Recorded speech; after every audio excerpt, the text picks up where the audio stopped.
Howdy, folks, and welcome back. Today we're going to jump back into Volume 4 of our Meet the Aliens series. We're going to talk about a variety of things.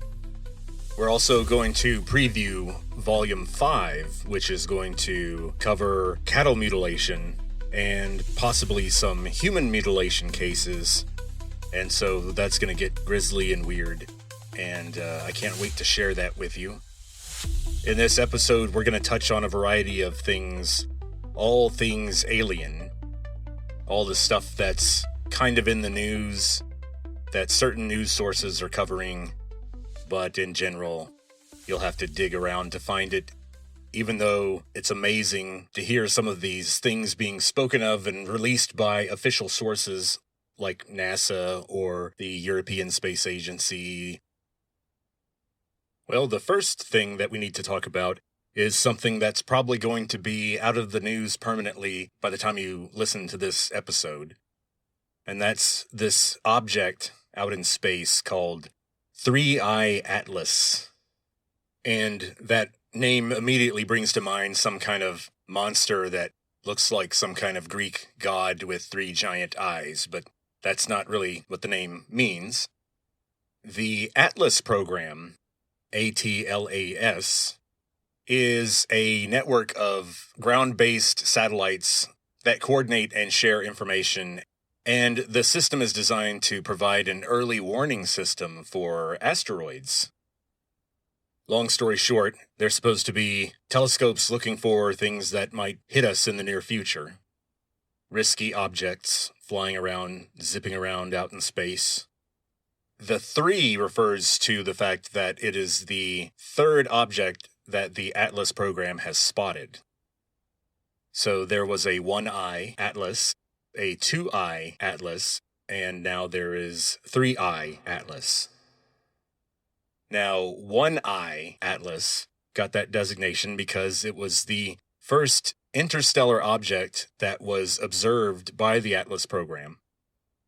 And as far as we can tell, this was a cylinder-shaped object that was tumbling end over end. It was so small and always so far away that we couldn't get a very good photograph of it. And since it was first spotted by a telescope based in Hawaii, the astronomers gave it a native Hawaiian name, a visitor from the stars, Oumuamua.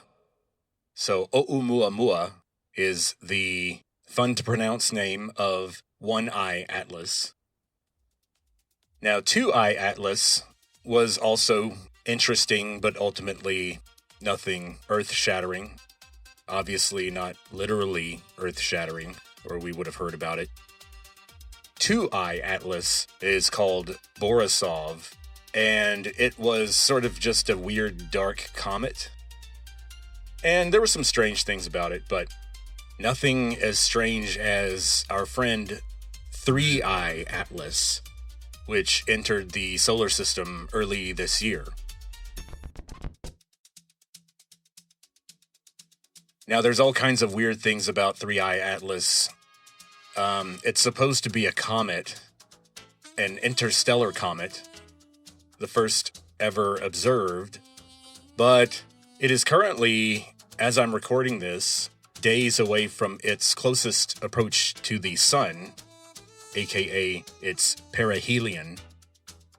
And normally when comets reach their perihelion, they have enormous, long, glowing white tails. They're comas, which is their namesake. It's the feature they're known for. And what the coma is supposed to be is a glittering, glowing cloud of reflective water vapor and dry ice, absorbing the energy of the solar wind and reflecting the sunlight. Now, 3I Atlas not only never developed a tail, it developed what was cringingly referred to as an anti-tail, meaning there was a cloud of material that was being projected toward the sun, not being blasted away from the comet and stretching away from it in the direction away from the sun. The other thing is that despite the fact that there has been some strange silence and lack of release of data regarding 3I Atlas from our sources at NASA. Luckily, earlier this month, when 3I Atlas was very, very close to Mars, a group of amateur astronomers in Zimbabwe managed to use a really nice telescope, and the local advantage they have there being in this valley in Africa where there's the least amount of light pollution anywhere on Earth. And they were able to get a really good image. Now, they weren't able to resolve anything related to the shape of 3I Atlas, but they did show that the thing was producing its own light, and it was glowing green. Now, I don't know if you would describe this green as chloros, but it's definitely green. And I would like to think that maybe some of my listeners are astronomers, and maybe they can correct me if I'm wrong, but green is normally not a wavelength of light that is generated by the sun, and is normally not generated by stars, and is normally not reflected by comets. I don't know a lot of green comets, but I could be wrong. Now, there's one guy who has done more than anyone else to make 3I Atlas something that everyone is talking about, or at least he's trying his best, and that is an astronomer named Avi Loeb, Loeb. Dr. Loeb is one of the lead astronomers at Harvard, and Loeb has been on this case for a long time now. Loeb has been on the extraterrestrial beat of astronomy for a while, and in recent years, he has made the news by organizing and securing the funding for expeditions, very expensive expeditions. For example, he provided evidence that an interstellar object likely entered our atmosphere over the Pacific, and they were able to trace the object's impact into the ocean into a 1 kilometer square area. Loeb managed to hire ships that dredged the ocean floor, and they did recover some strange material that had been recently melted very quickly, and the composition in terms of the isotopes and the metals involved were strange and noteworthy, and Loeb wrote a paper about that. That's just one example of what he's been talking about lately. And Loeb, of course, has written multiple papers about 3I Atlas, and there's a few things that he is pushing forward as definite evidence that the object is some sort of technological product, that it's not a natural object. And one is its unusual alignment with the plane of the ecliptic. You may have heard me mention this before, but the ecliptic is just the plane of the solar system. It's the plane that all the planets orbit in, and only a few planets are a little bit out of whack with this alignment. And this happens because of gravity and because of how the solar system formed. And so most objects, like Oumuamua and 2I Borisov, those objects were not aligned with the ecliptic, and they sort of punched through the solar system at a weird angle. But 3I Atlas is a little different.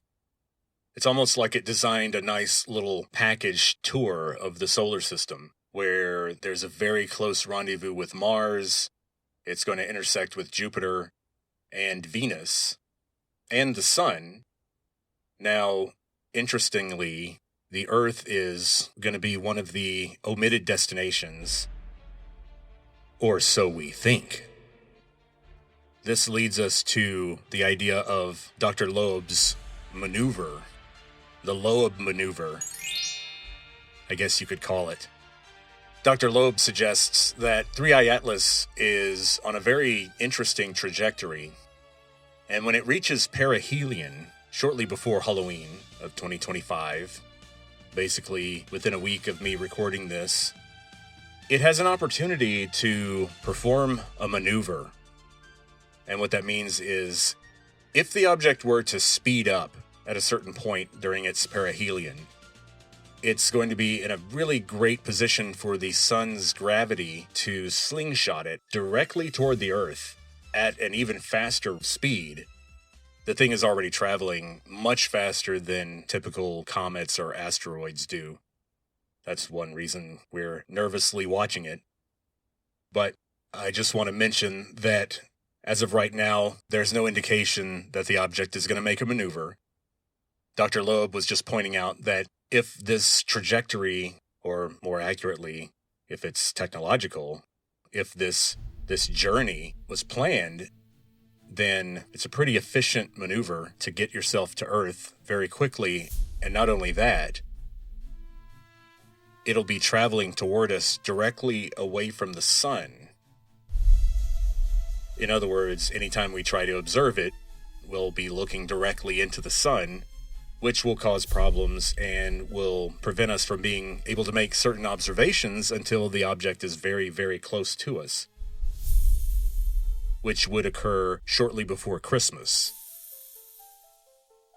So, if the thing performs Dr. Loeb's prescribed maneuver, then it could be parked in Earth orbit around Christmas time. But let me stress that I don't think this is going to happen. I think that 3i Atlas is an important indicator of some things that we'll talk about shortly, and some things that I do think will happen in the near future. But I don't think that 3i Atlas is some sort of intergalactic welcome wagon coming to demonstrate the reality of NHI to humankind and usher in some sort of new era. I think it'll be an odd thing that scientists argue about for a while until something even stranger comes along. And so since I think that 3i Atlas will not make the maneuver and will continue in its normal course on its way out of the solar system, we will get a good view of it as it intersects very closely with another probe that we have flying out there called the JUICE probe. And so we still have some opportunity to get some photographs of it, unless we're still somehow in a government shutdown. Who knows? But that would be early 2026. Now, 3i Atlas is interesting also because it plays a role in the old story, the old suspicion, the old legend or lore in the program called Project Bluebeam. And according to Project Bluebeam, the deep state will, at some point in the near future, use some sort of astronomical event or just straight up trickery, holograms, or advanced human technology to create mass hysteria and a public perception that there's some sort of imminent alien invasion. And the story behind Project Bluebeam is that the deep state will use this hysteria to try to get more money or to keep the secrets buried or to avoid disclosure, that sort of thing. And so, based on this idea, 3i Atlas is just some sort of strange natural object, or maybe even ancient space junk from another civilization. But it's not about to crash into Earth. It's not a galactic welcome wagon.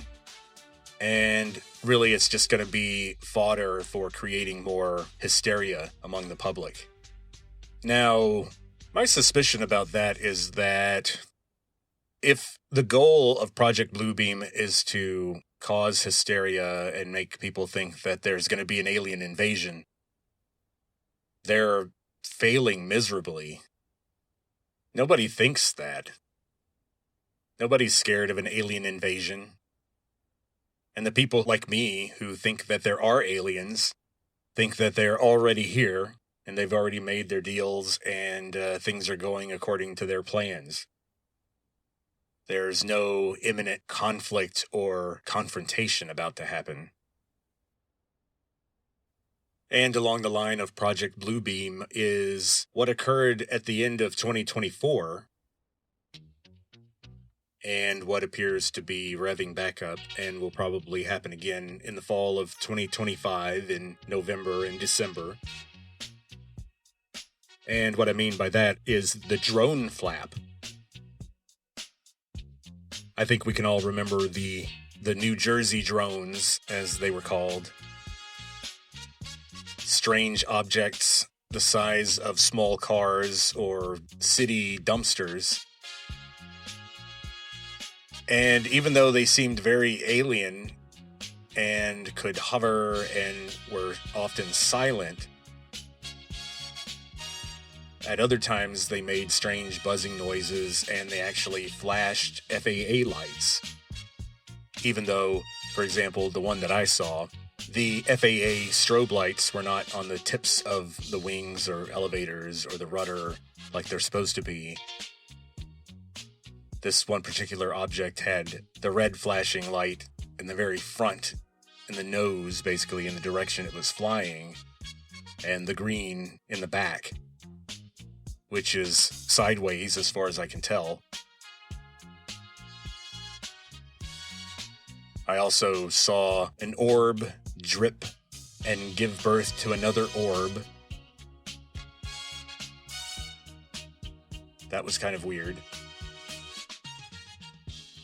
And where I live, there's tons of human normal air traffic. And what do you know? I haven't seen anything strange since those few days. So I'm waiting for things to come back and to heat back up again. And we've already had airport shutdowns in October of this year in Denmark and in Germany.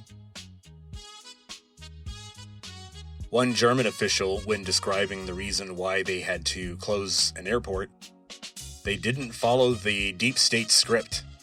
They didn't use the word drone, which is their favorite term because it's very ambiguous and could easily involve human technology.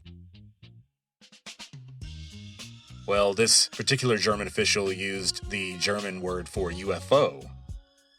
Das unbekanntes Flugobjekt.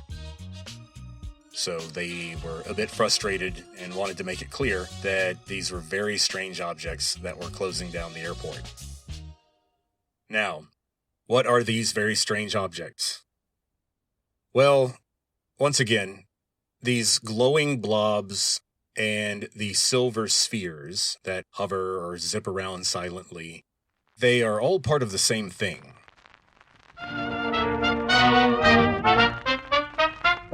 The bombers hum in distant skies, but hear the ale and laughter rise. A muted trumpet starts to play to keep the shadows far away. The clarinet spins tales so sweet of lovers waltzing down the street. The thunder rolls and sirens wail. We dance. In World War II, they were called the Foo Fighters. Now, a post-grunge 90s band took that name on, but the term originally came from the mid-1940s, in particular 1944 and 1945, when these glowing balls or silver spheres started to follow our bombers around over Europe. The barkeep wipes the dusty shelf and whispers of a world himself where children run through fields of green, not ruins where the bombs have been.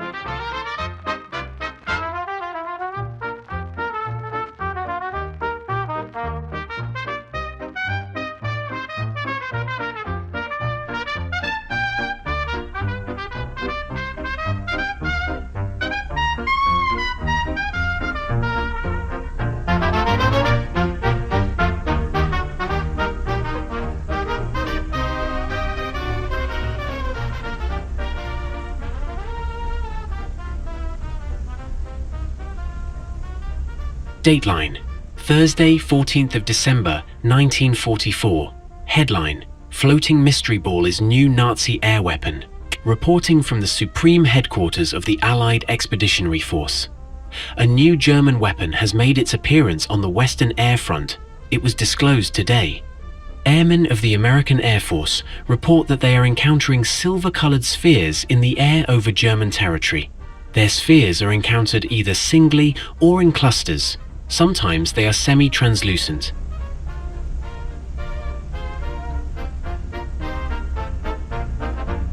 Oh, raise your glass and hold it tight. The world may burn, but not tonight. The static crackles soft and low. The radio still sings of hope. So turn the dial and let it spin. A fleeting joy amidst the din. For in this tavern, warm and bright, we outlast every stormy night.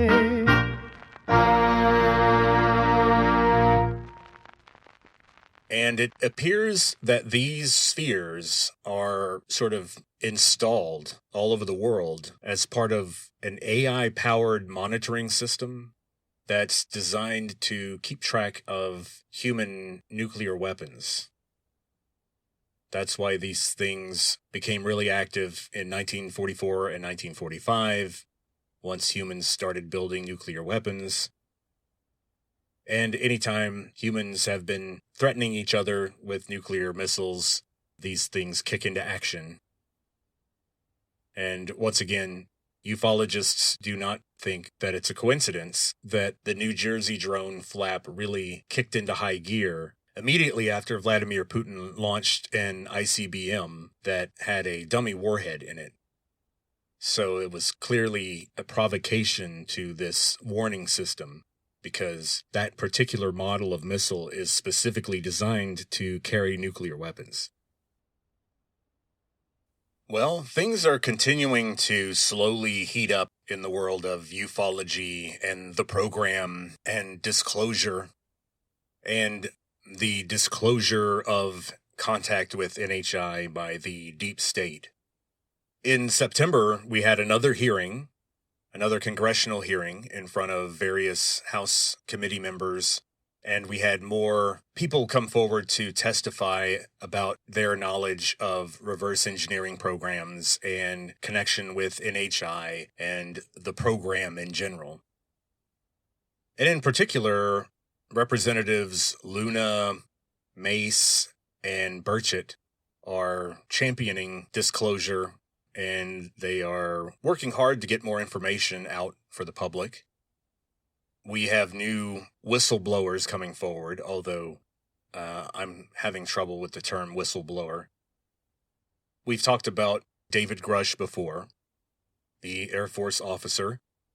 Another similar individual is someone named Lou Elizondo, who wrote a book that discussed a lot of information about the program. And interestingly, his book was approved through the DOPSR process, which is the Department of Defense's system for approving the publication of material that might be deemed sensitive or adjacent to national secrets. And so the fact that Elizondo got permission to say so many things about UFOs and about our government's past interactions with NHI in the 20th century makes a lot of people think that people like Elizondo are not really whistleblowers. They're really PR people. They're the people who are coming out and saying what the Defense Department, or maybe the deep state, wants to be said.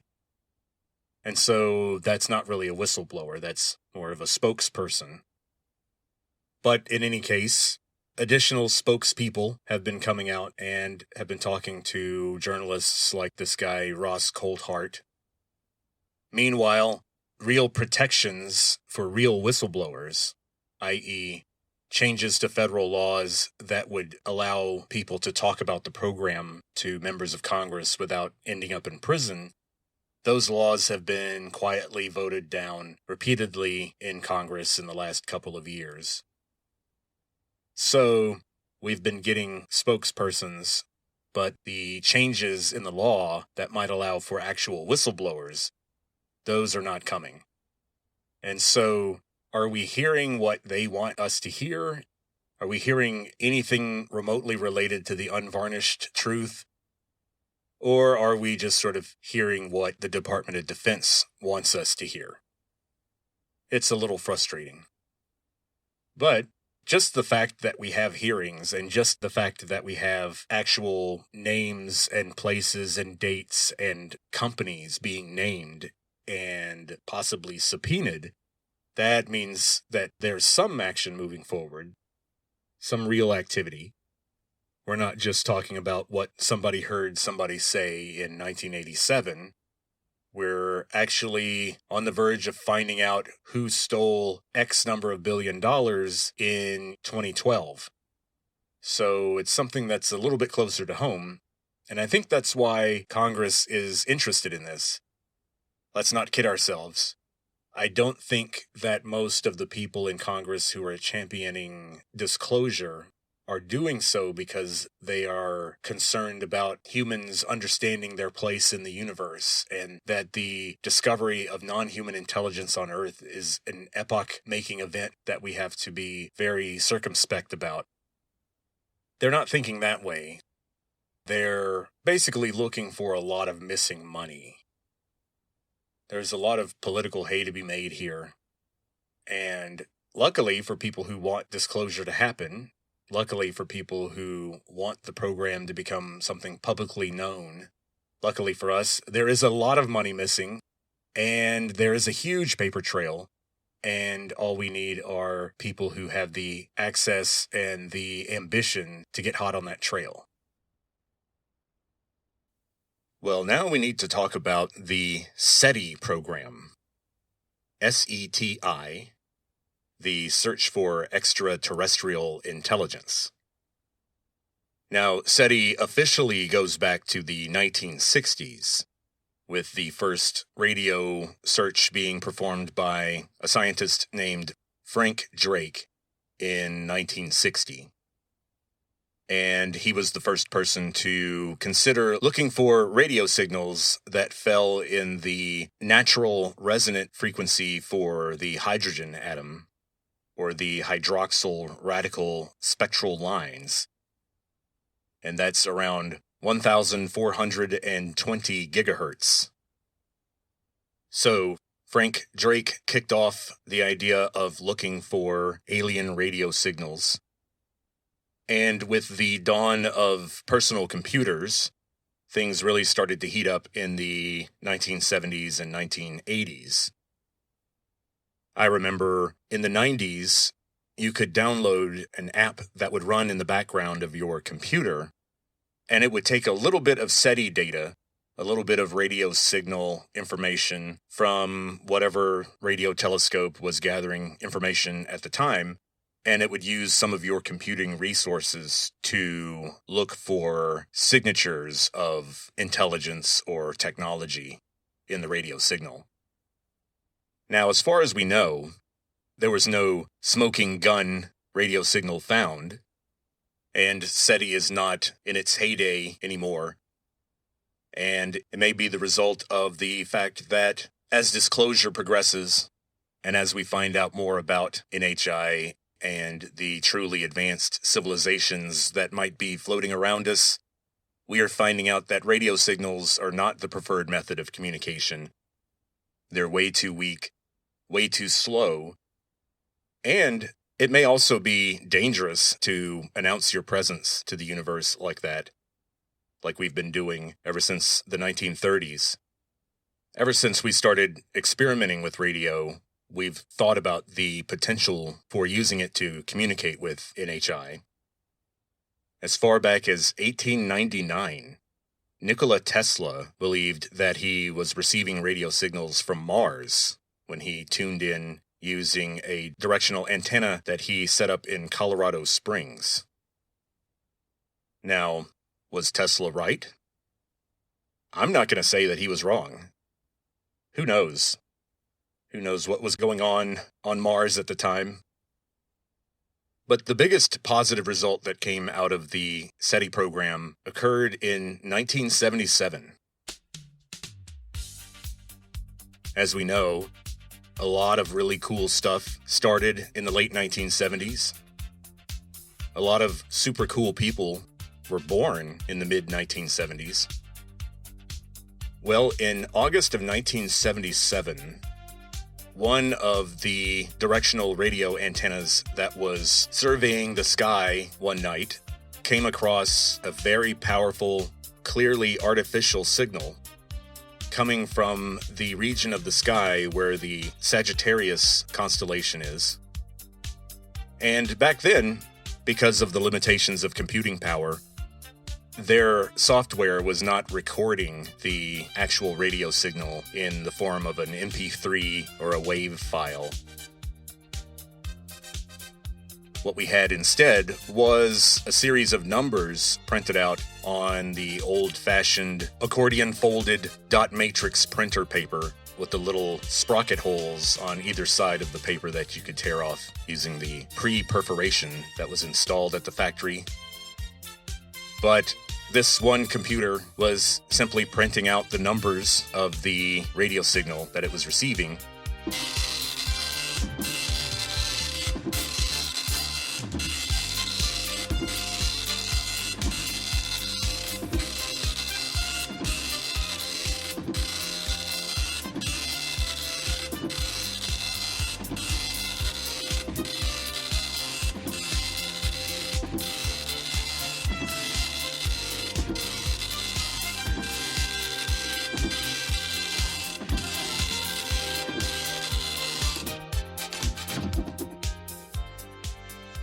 The technician saw these numbers, read them clearly, and using a red ballpoint pen, they circled the numbers, and then in the margin of the paper, they wrote, "Wow," in big red letters with an exclamation point.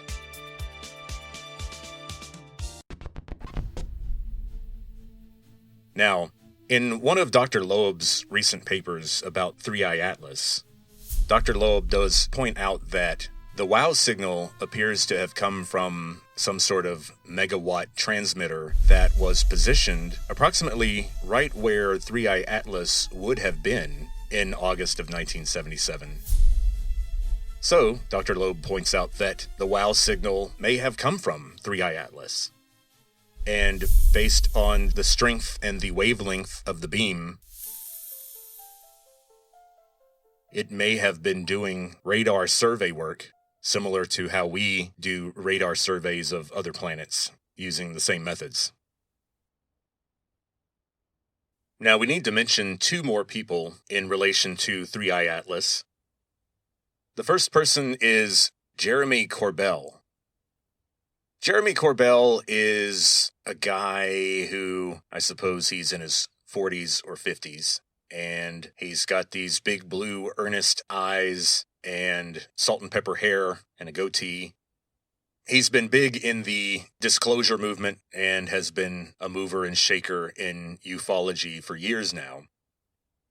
If you watch any of the recent congressional hearings about the program and about NHI and UAP, you'll see his face right behind the witness table, looking very serious. He's a fairly well-connected guy, and he does come out with leaks and other bits of information. And one thing that he does claim is that an intelligence agent told him that the intelligence community was very excited about Three-Eye Atlas, and they were planning to use these objects that are headed toward Earth, these strange interstellar objects that are clearly not comets and don't appear to be the normal natural debris that you see zipping around in space. Jeremy Corbell says that they're going to use these incoming objects to create a kind of hysteria or a concern in the public about possible alien invasion. And he says that no, an alien invasion is not imminent, that it's designed to scare the public into forking over more money and creating more programs that are outside of congressional oversight. And speaking of these programs outside of congressional oversight, that leads us to our second person that we have to talk about in relation to Three-Eye Atlas lately. And this is coming from our charming, intrepid Australian journalist and ufologist Ross Coulthart. Coulthart. Kind of a cool last name, if you ask me. So, Ross has been doing more digging and talking to more witnesses, and he will generally jump in after these congressional hearings and dig around to find what he can find on his own. And he has come up with a couple of more whistleblowers, or spokespersons, as you might call them, and they're talking about NHI technology. And according to Ross Coulthart, the black triangles are human-made technology. These Tic Tacs, these white pill-shaped objects that can move extremely fast and move around in strange repeating patterns. Apparently, those are built by Lockheed Martin. And so we have Raytheon building the black triangles, otherwise known as TR-3Bs, part of the Aurora program that apparently started in the 1990s. And so what do we make of all this? We have these spheres, the Foo Fighters, which appear to be some sort of AI system that was installed before humans had that kind of technology. And now we have black triangles and Tic Tacs that use electrogravitic propulsion and reverse engineered technology. And so they move in ways that are amazing and similar to NHI vehicles. But they're made by regular old human beings, built and tested apparently mostly in Utah, now that Area 51 and that whole part of the country became an open secret in the 2000s. They started moving their testing facilities and their secret assets to other locations, lest anyone in Congress get a little too excited and try to get too nosy. And so that appears to be where we are. There appears to be some sort of confrontation or conflict that is brewing and will be resolved in 2026 or 2027. And the conflict seems to involve who's in charge. Who's really in charge here? Is it the United States with our reverse engineered technology? Is it some sort of weird AI planetary control system that's based under the ocean and exerts its control through these strange spheres? Are we about to be taken over by our new bosses that are cruising along on top of 3i Atlas? I don't think so. I personally think that there might be some truth to this idea of the Great Filter. In other words, what if technological civilizations like ours tend to follow a disturbing pattern? It all starts with the discovery of agriculture and the domestication of other animals. And unfortunately, what if this cycle tends to end with an angry, exploited, overpopulated planet full of pollution and the threat of nuclear war and the development of AI, which wrecks the economy? And so, what if there is a system in place where NHI intervene in civilizations whenever they reach one of these critical points? And it seems to me, somewhere around 2030, we might be reaching one of those. So is all this really about AI? Is it really about stopping an impending World War III? Does it really mostly have to do with us and our problems? Well, the good news is we'll find out sooner or later. 2027 can't get any farther away. It can only get closer. 3i Atlas is going to continue along whatever path it's decided to go along. And so these can't be permanent mysteries, thankfully. In our next volume, we're going to talk about cattle mutilation and a possible case of human mutilation known as the Dyatlov Pass incident. And I want to back up again, back to the 19th century. We were just there a minute ago talking about Nikola Tesla and his scanning Mars for radio signals in 1899. And so we can see how far back this stuff goes. The interest in finding extraterrestrial communication signals goes back to the 19th century. And I wanted to add that cattle mutilation goes pretty far back too. And what I wanted to play for you next is a preview. It follows a story of a cattle mutilation incident that occurred in Texas in 1897. And so let's take a listen to this because, there's a lot of talk about the good old days and the way things used to be compared to our sad, confusing 21st century. Well, here's an example of how I think the NHI phenomenon has always been just sitting under the surface. It's always been there.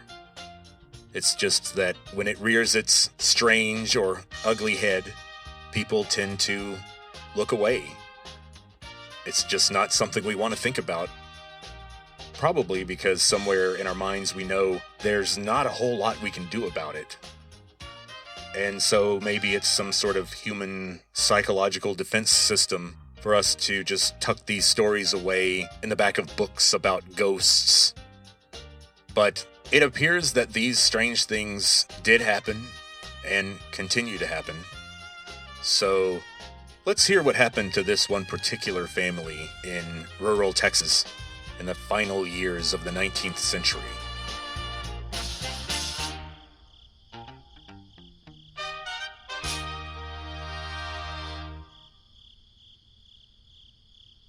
In an affidavit quoted in several recent UFO books and journals, Hamilton states that he was awakened by a noise among the cattle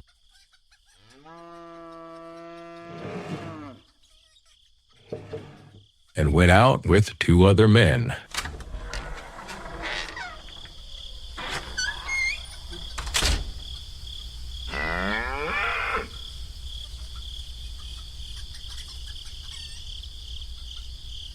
He then saw an airship descend gently toward the ground.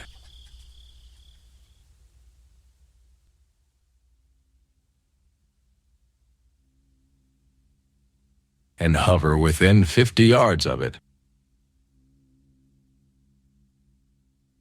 It consisted of a great cigar-shaped portion, possibly 300 feet long, with a carriage underneath. The carriage was made of glass or some other transparent substance, alternating with a narrow strip of some material. It was brilliantly lighted within, and everything was plainly visible. It was occupied by 6 of the strangest beings I ever saw. They were jabbering together, but we could not understand a word they said.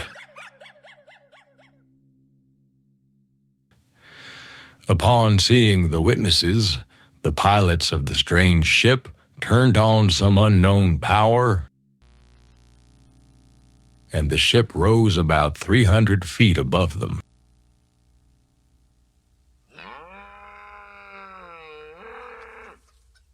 It seemed to pause and hover directly over a 2-year-old heifer, which was bawling and jumping.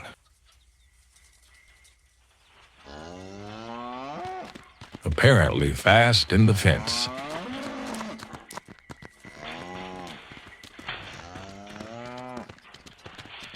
Going to her, we found a cable about a ½ inch in thickness,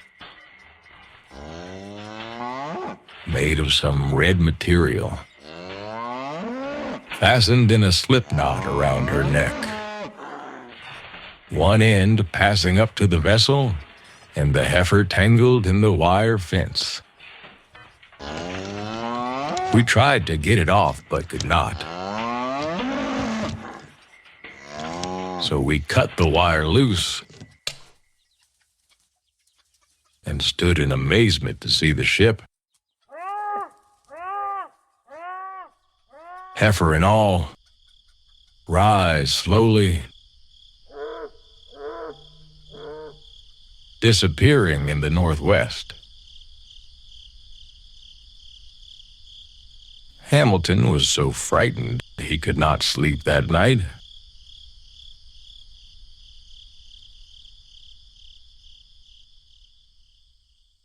Rising early Tuesday, I started out by horse, hoping to find some trace of my cow. This I failed to do, but coming back in the evening,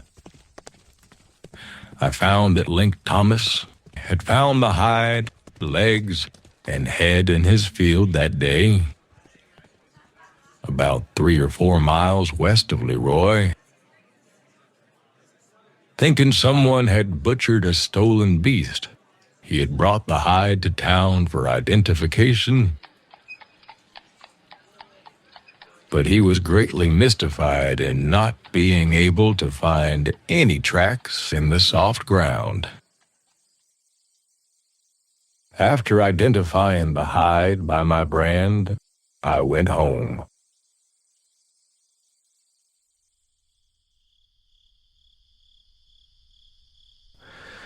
But every time I would drop to sleep, I would see the cursed thing, with its big lights and hideous people. I don't know whether they are devils or angels or what, but we all saw them, and my whole family saw the ship, and I don't want any more to do with them. Well, poor cow. I feel bad for that heifer. It's also a little chilling to consider the similarities with the story of the murder of Sergeant Lovett of the United States Air Force in 1957 in New Mexico, killed by aliens. We talked about that and how Lovett's companion, who testified to the details of the incident later, said that a type of tentacle or cable was tied around Lovett's leg, and that is what pulled him up into the disc. Now, in that last story, we heard about a red wire, a red type of cable that had looped itself around the heifer's neck. Now, it's clear that this may have been some sort of faction other than the ones that we're dealing with now. Maybe these were just casual visitors, and we haven't seen their kind since then. But somehow, NHI vehicles are aware that our cattle are particularly good for nutrition or for biological experiments. This is a strange topic.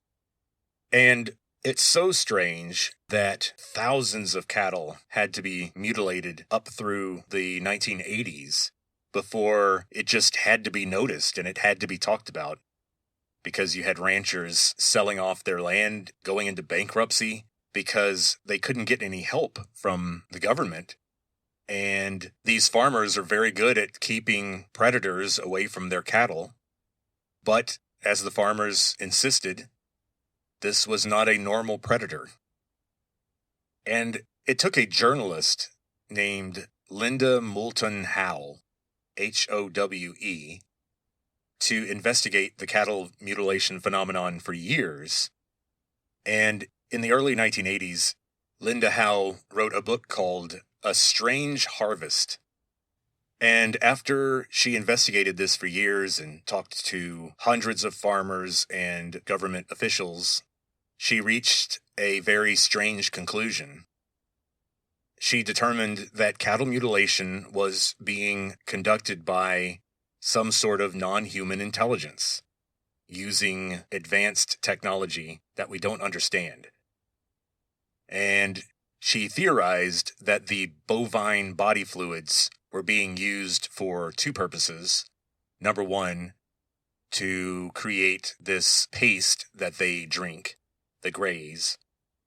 Also, there's some indication that bovine proteins and blood material are used in their experiments that they conduct on board their ships.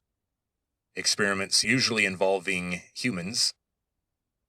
But the main point I want to end with today is that we're dealing with a very old problem. We have some new problems coming up. Humans are having to deal with extinction-level birth rates, a possible outbreak of World War III, widespread economic devastation, partially caused by AI, or definitely exacerbated by AI. And so, the next time that someone's trying to scare you about the future, just let them know, hey, the alien invasion already happened, man. It happened in 1954. Eisenhower gave in. He gave up. He capitulated. And we've been sort of living under this weird quasi-puppet state ever since. The shot heard round the world that cemented the deep state's control over the United States, and by extension, the world, was the final shot that killed John F. Kennedy in Dallas in 1963. That ended Kennedy's attempted usurpation of the Majestic 12 and the intelligence apparatus that his predecessor, Dwight D. Eisenhower, had put in place frantically in the late 1950s to basically ensure that the element of our government that was in contact with NHI and had control over NHI materials was separated entirely from the normal function of our human American government, and thus created the deep state. John F. Kennedy wasn't on board and wasn't aware of the creation of the deep state when he ran for president. When he took over in 1961, he expected some sort of continuity of power. That's not what occurred. He was stonewalled at every turn. He was seen as basically this civilian nobody who won a popularity contest and now wanted to play president. And the apparatus that Eisenhower left behind him stonewalled Kennedy, frustrated him, and when Kennedy threatened to go public, and when Kennedy started tightening the screws of budget concerns and administrative concerns that executives can tend to do, when he started doing that, they decided it would be best if a more pliable person could take over after him. And that more pliable person was a Texan named Lyndon Baines Johnson. And if there's one thing about Lyndon Johnson, he knew how to wear a nice tailored suit. He was an extremely tall man. And he had some clever things to say, but his big superpower was keeping his mouth shut, playing ball with the powers that be. And that's exactly what he did. And the deep state was able to move forward throughout the rest of the 1960s unmolested. And so, whatever happens in 2026 and 2027 will be more of a culmination of old things. It won't be the start of something new. Whatever's going on with 3i Atlas, whatever's going on under the oceans, there are lots of humans who know. They know full well what's going on. It won't be a surprise. So I guess what I'd like to leave you with is the thought that there's not a whole lot to be afraid of. There's nothing to see here. Moving on. But who knows? Maybe we can be prepared. Maybe if we read over all this old stuff, we'll find some patterns. We'll figure out what's really going on without the aid of any disclosure materials from the government. We just figure it out ourselves. We put in the work. Maybe that'll happen. Maybe if you listen to this podcast religiously enough and take very good notes, we'll get through all of this just fine. And so until next time, avoid empty country roads at night and try not to get abducted or mutilated. Until next time, talk to you later.